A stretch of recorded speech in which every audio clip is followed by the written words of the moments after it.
Hai para gabuters, apa kabar? Salam gabut. Episode kali ini bakal spesial ngebahas film terakhirnya si Mantat Eng alias pamannya Boboho yang meninggal dunia beberapa waktu lalu. Nah, film yang berjudul Olong Courtyard atau Kung Fu School ini dimeriahkan sama kehadiran the one and only si Boboho yang udah versi upgrade-nya alias udah dewasa ya guys. Nggak cuma itu, film ini juga bisa dibilang lanjutan dari film fenomenal Boboho yang berjudul Shaolin Popeye guys. Nah, gimana aksi dan kelucuan film yang mempertemukan paman Boboho yang sudah tua dengan Boboho versi dewasanya?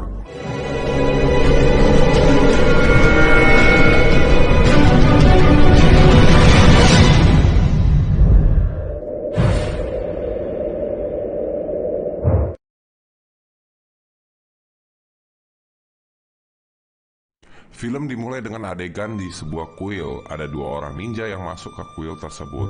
Mereka menyusup dengan rusuh naik ke atas genteng sampai akhirnya jatuh ke air. Mereka ketahuan sama anjing bulldog, tapi salah satu ninja langsung ngeluarin iPad bergambar anjing cewek yang seksi. Si bulldog akhirnya diem dan malah pengen kawin sama kaki si ninja. Adegan berganti ke suasana kuil pas siang hari. Terlihat ada Boboho yang pakai kacamata, hitam khasnya, lagi motongin kayu dengan kepala botaknya. Para biksu lagi nyiapin makanan. Seorang biksu berteriak, "Ayo kita makan!" Kenceng banget guys pakai toa. Sampai semua guci pecah, daun terbang, dan papan nama kuil nyaris jatuh. Setelah itu keluarlah si paman Boboho atau dalam film ini kita sebut aja Pak Mantap. Pak Mantap ini adalah pemimpin di kuil. Pas lagi makan, Pak Mantap bilang karena ini hari istimewa harusnya ada hidangan tambahan. Muncullah sebuah tahu berukuran kecil yang langsung direbutin. Dengan santainya Pak Mantap ngambil tahu itu sambil ketawa-ketawa. Saat itu para biksu memang cuma bisa makan nasi sama sayur karena kondisi keuangan kuil lagi gak bagus guys. Salah satu biksu terus ngide kalau sekarang saatnya mereka buat ngerekrut orang lagi biar ada pemasukan. Sayangnya Pak Mantap takut karena sekarang makin banyak orang jahat. Apalagi dia dikasih tanggung jawab sama buat ngejaga batu bertua. Kabarnya batu ini harganya mahal dan bisa ngabulin permintaan apa aja. Salah satu biksu tetap maksa ke Pak Mantap buat cari cara agar anak-anak bisa makan daging. Lalu Pak Mantap minta tolong ke Boboho cari daging yang sama kayak yang mereka makan waktu di film Shaolin Popeye dulu. Boboho menyanggupi permintaan tersebut. Dua bocil tertawa senang. Mereka bilang kangen banget pengen makan di luar. Maksudnya pengen makan enak keluar kayak di restoran gitu loh guys. Pak Mantap mengabulkan permintaan anak-anak itu. Mereka akhirnya boleh makan keluar. Tapi maksudnya bukan makan di restoran, tapi benar-benar makan di luar ya guys. Anyep bener nasib mau bocil. Sementara itu dua orang ninja berhasil masuk ke ruang bela diri. Mereka mencari batu bertuah. Kali ini mereka ketahuan sama anjing. Bukan cuma satu, tapi ada beberapa ekor anjing jantan yang gak sabar buat nyalurin birahinya. Gak lama kemudian ninja-ninja ini ketahuan sama salah satu biksu. Mereka terlibat perkelahian cukup sengit sampai akhirnya gigi salah satu ninja terlepas sampai membentuk kata sekolah kungfu. Kedua penyusup itu pulang untuk lapor ke bosnya. Bos mereka yang kita sebut saja Bosan meminta kedua penyusup untuk harakiri alias memotong perut untuk bunuh diri. Bukannya harakiri, salah satu penyusup malah motong-motong foto bapaknya. Tiba-tiba anak Bosan datang. Dia menangis karena bapaknya suka bohong gak pernah meluk dia. Padahal anaknya sudah dapat peringkat 1. Sambil nangis anaknya meluk Bosan. Tiba-tiba muka Bosan langsung berubah, tumbuh urat berwarna ungu karena dia punya alergi setiap menyentuh wanita. Lah, tapi gimana caranya dia punya anak kalau gak bisa nyentuh wanita ya guys? Ya udah lanjut ya. Adegan berganti dengan latar perkotaan. Terlihat seorang pria lagi makan pisang sambil nyari korban buat ditipu.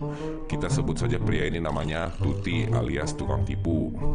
Seorang wanita yang naik ke mobil mewah jadi korban incarannya. Tuti pura-pura menabrakkan dirinya ke mobil tersebut, lalu meminta wanita itu untuk ganti rugi pengobatan. Seorang anak muda yang hadir di TKP bilang kalau ini cuma modus pemerasan dan si Tuti cuma pura-pura pingsan. Dia lalu mengambil petasan dan menyalakannya di celana si Tuti. Akting si Tuti emang mantep, walaupun terkena petasan dia tetap akting pingsan. Sementara itu tokoh penipu lain di film ini kita sebut aja Toto. Kehilangan HP-nya pas lagi asik nonton di keramaian itu. Seorang paman lalu menawarkan bantuan ke wanita itu untuk mempercayakan si Tuti ke dirinya. Dia berjanji akan membuang si Tuti ke sebuah tempat agar si wanita nggak perlu ribet berurusan sama polisi. Ternyata si Tuti sekelompotan dengan orang-orang di TKP tadi. Mereka terlihat bagi-bagi uang hasil menipu si wanita tadi. Si Toto yang HP-nya dicuri melihat adegan tersebut. Lalu dia menghampiri si Tuti. Bukannya marah karena HP-nya dicuri, tapi dia malah minta bantuan agar si Tuti mau mengajarinya ilmu menipu. Toto ingin belajar cara menipu dengan akting sebagus si Tuti biar dia bisa jadi aktor yang hebat. Permintaan Toto ditolak mentah-mentah oleh si Tuti. Tuti beberapa kali coba kabur tapi gagal. Sampai akhirnya dia kena apesnya pas mau coba keluar, tapi beneran ketabrak mobil. Toto lalu mengangkat si Tuti naik sepeda menuju kontrakan Toto. Sesampainya di kontrakan, Toto merawat Tuti. Toto dengan rajin membuat masakan untuk Tuti. Toto juga menggendong Tuti kayak anak bayi. Mereka bahkan tidur berpelukan bersama. Keesokan paginya, wanita yang kemarin ditipu Tuti datang. Ternyata wanita itu adalah anggota dari geng Bosan. Dengan sadis, Bosan ingin menghukum Tuti dengan memotong jari tangannya. Namun hal itu nggak jadi dilakukan setelah Bosan melihat ada tato naga di dada Tuti. Tato naga itu adalah simbol dari kuil yang menyimpan batu olong. Bosan tahu jika batu olong bisa menyembuhkan penyakit alergi kepada wanitanya. Akhirnya Tuti dan Toto nggak jadi dipotong jari tangannya. Namun mereka harus menyelinap ke kuil untuk mengambil batu bertuah itu. Di depan pintu kuil mereka disambut dua bocil yang memberikan pertanyaan. Mereka boleh masuk kalau bisa menjawab pertanyaan bocil. Pertanyaannya adalah, apa itu pedang gaib? Tuti berkali-kali gagal jawab. Untung ada Toto yang berhasil jawab kalau pedang gaib itu artinya pedang yang nggak kelihatan. Mirip sama kondisi uang di dompet kita pas tanggal muda ya guys. Gaib juga alias gak kelihatan. Mereka berdua akhirnya bisa masuk ke kuil. Di sana mereka bertemu salah satu biksu yang jago banget berdiri di atas keranjang bambu. Tuti salut banget sama kemampuan biksu itu. Toto yang iseng nyoba ternyata bisa juga berdiri di atas keranjang bambu. Oh alah, wajar aja, ternyata itu keranjang bambunya terbuat dari logam. Tuti yang kesel memanggil si biksu dengan sebutan gendut. Biksu tersebut marah dan melempar mereka berdua keluar kuil. Di luar mereka kehujanan sambil memohon-mohon untuk masuk. Tiba-tiba handphone Tuti bunyi dengan ringtone dari musik KKI. Keke bukan boneka, boneka, Pintu kuil pun terbuka dan muncullah Pak Mantap yang mempersilahkan mereka masuk juga. Mereka boleh masuk karena Pak Mantap salah satu fansnya KKI juga. Tuti diajak makan seorang biksu, sedangkan Toto nyuci baju. Tradisi di sana kalau makan pertama kali adalah setiap mie yang dimasukkan ke mangkok harus dihabiskan langsung. Mangkok pertama Tuti makan dengan lahap, biksu langsung ngasih mie lagi. Begitu seterusnya. Ternyata ada aturan kedua, yaitu kalau udah kenyang harus langsung nutup mangkok sebelum dikasih lagi mie-nya. Tapi kecepatan biksu ngasih mie membuat Tuti harus makan mie berkali-kali. Akhirnya Tuti muntah karena begah makan mie. Malam harinya Tuti dan Toto mulai bergerak mencari batu bertuah. Lagi asik nyari, mereka kegep sama biksu. Mereka diinterogasi, untung Toto langsung ngeluarin jurus kentut laknatnya. Mereka akhirnya nggak jadi dicurigai. Siang hari mereka berlatih jongkok di atas dupa yang panas. Biksu memberi contoh hasil dari latihan jongkok yang bikin kakinya jadi kuat dengan menendang bola ke arah tembok. Walaupun bola berbalik ke kepalanya, tapi tembok itu runtuh berkeping-keping.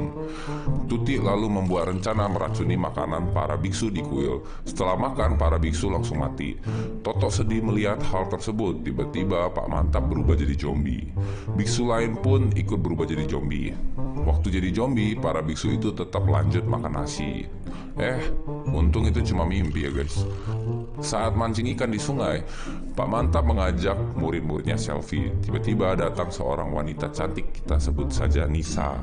Wanita yang mengaku jurnalis itu ingin foto selfie juga pakai tongsis. Pak Mantap yang suka selfie akhirnya dikasih tongsis, dan sebagai gantinya Nisa diizinkan merekam kegiatan mereka di kuil. Nisa pun masuk ke kuil dan mulai merekam adegan di kuil. Banyak di antara biksu yang berpose sok keren, mulai dari memukul lonceng dengan kepala hingga mengepel lantai. Adegan beralih ke Nisa yang datang mendekati Tuti. Ternyata Nisa adalah mantannya Tuti. Mereka dulu sempat berpacaran, tetapi Nisa mutusin Tuti. Abis putus dari Nisa, Tuti langsung berubah jadi orang jahat. Padahal dulunya dia adalah orang baik. Tuti sampai menghapus tato yang awalnya bertuliskan nama Nisa berubah jadi tato naga kuil olong.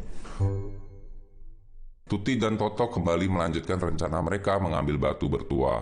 Tuti pengen membakar kuil agar para biksu mengeluarkan benda paling berharga bagi mereka, yaitu si batu bertua.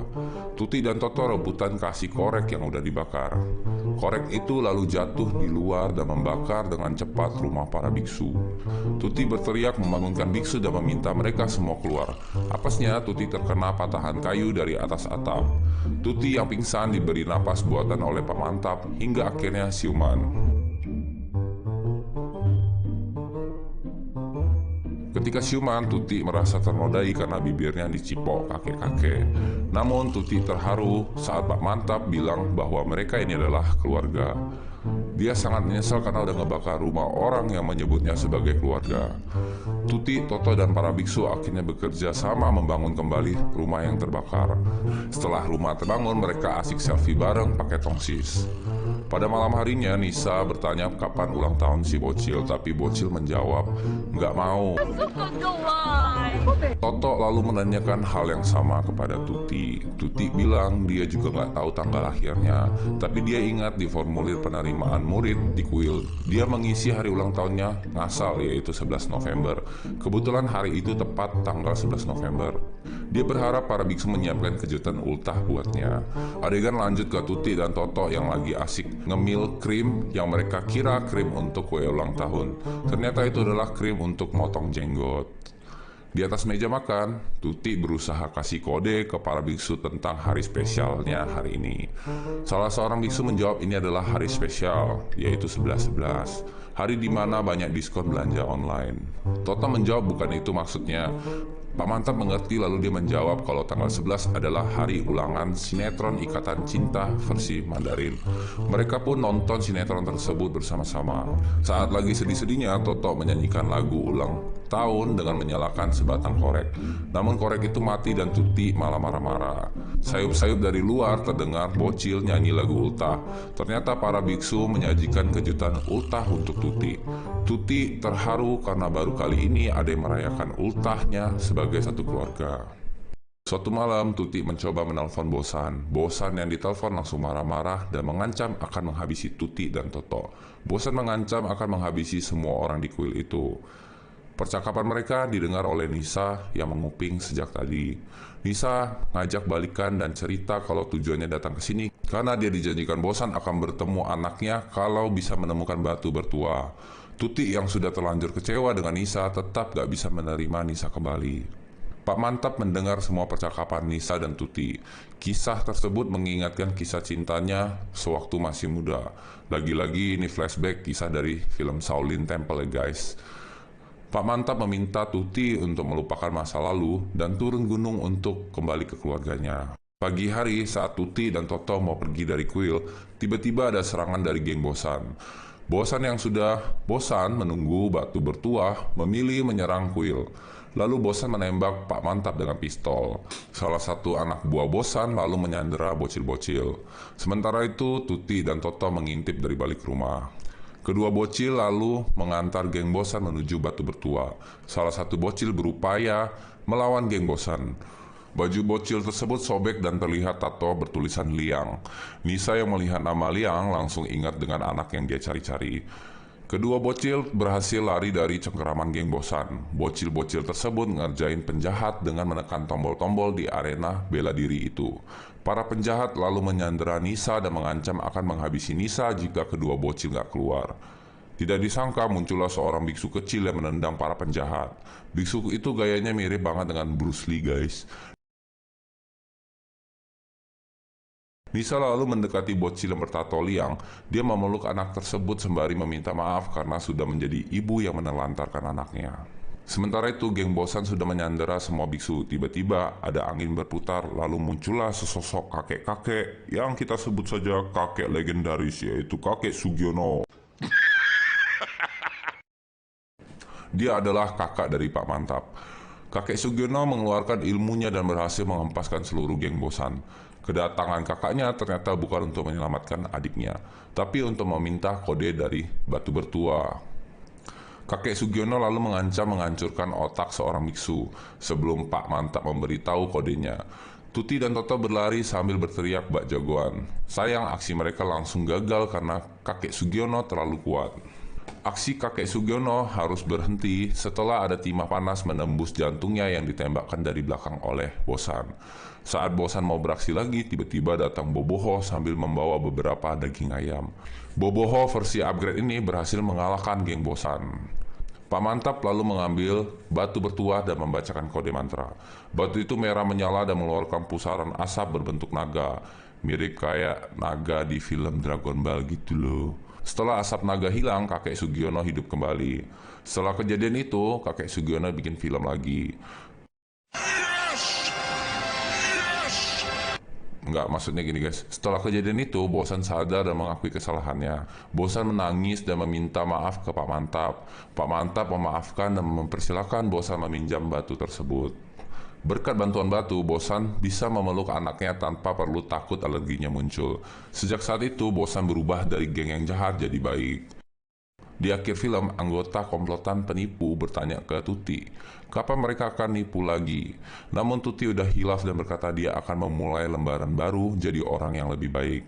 Saat Tuti keluar dari bar, dia melihat ada banyak gambar-gambar berisi kenangan saat dia dan Toto berada di kuil. Di ujung gambar, Tuti melihat Nisa bersama para bocil. Mereka akhirnya berpelukan erat, seperti Teletubbies lagi. Bagaimana dengan Pak Mantap? 3 tahun kemudian datang seorang perempuan yang mirip gebetannya dulu di kuil. Namun ternyata Pak Mantap salah orang. Akhirnya Pak Mantap minta izin untuk foto selfie bareng wanita tersebut. Setelah foto bareng, muka mereka berdua berubah menjadi mereka versi muda. Filmnya pun selesai dengan akhir yang gantung. Menurut kalian apakah itu perempuan yang dicari Pak Mantap? Atau itu cuma hayalan Pak Mantap? Film ini kan lucu ya, jadi bagusnya kalian nonton sendiri full versionnya begitu. Kalau diceritain ya moga kalian juga terhibur, semoga kalian juga senang dengan adanya konten ini. Terima kasih buat kalian yang sudah selalu mendukung channel ini dan selalu sudah mau menonton sampai akhir. Dan jangan lupa kalian komentar sebanyak-banyaknya karena itu sangat membantu channel ini guys. Terima kasih, sampai jumpa di video selanjutnya. Bye bye.